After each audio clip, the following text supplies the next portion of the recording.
When telling someone what you want and explaining why you need it, it's important that you and the person you're talking to are both on the same page. And speak the same language. Exactly.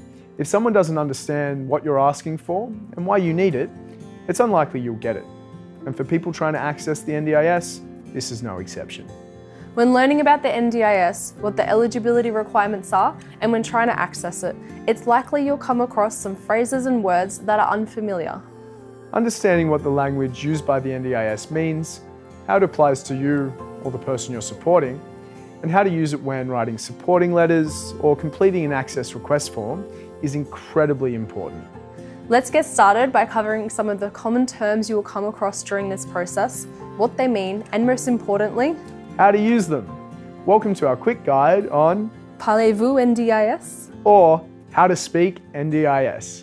There might be a lot of unfamiliar phrases you come across, but let's get started with these 4 key ones, what they mean and how to use them, provided you meet the age and residential eligibility requirements. You need to be under the age of 65 and an Australian citizen, or hold a permanent visa or a protected special category visa.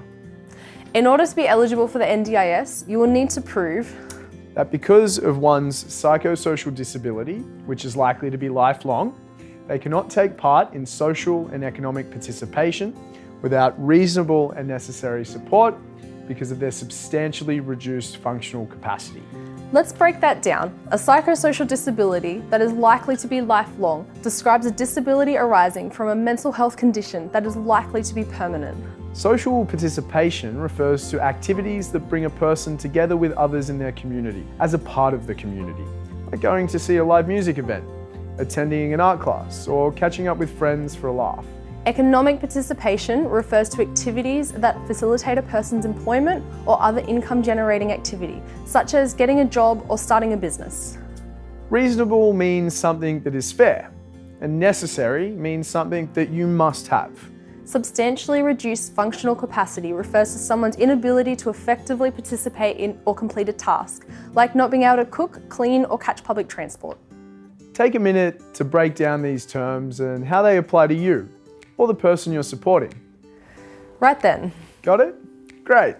Let's look at an example of how these terms can be used. This is Ali. Ali has cerebral palsy that is likely to be lifelong. He cannot engage in work without a wheelchair because he cannot move around by himself due to his muscle tremors. I see, so let me try. This is Shamila. Shamila has schizophrenia. That is likely to be lifelong. She cannot engage in social activities without a support worker because she cannot leave her home. That's right. But remember, all disabilities are unique and will differ from person to person. So when supporting someone to access the NDIS, it's important to identify the symptoms that make support necessary. So Shamila's paranoia is what makes her unable to leave the house. Exactly. Okay, so I'm still new to this. What if I forget how to speak NDIS or I come across phrases that I haven't heard before? You're not alone. I still have trouble with some of these terms from time to time, so I keep a copy of these links on hand. They always come in handy when writing supporting letters for NDIS applications and when I'm helping others like a GP to write them too. If you get stuck, go to your local NDIA office, check out the information on the NDIS website, or have a look at some of our other resources.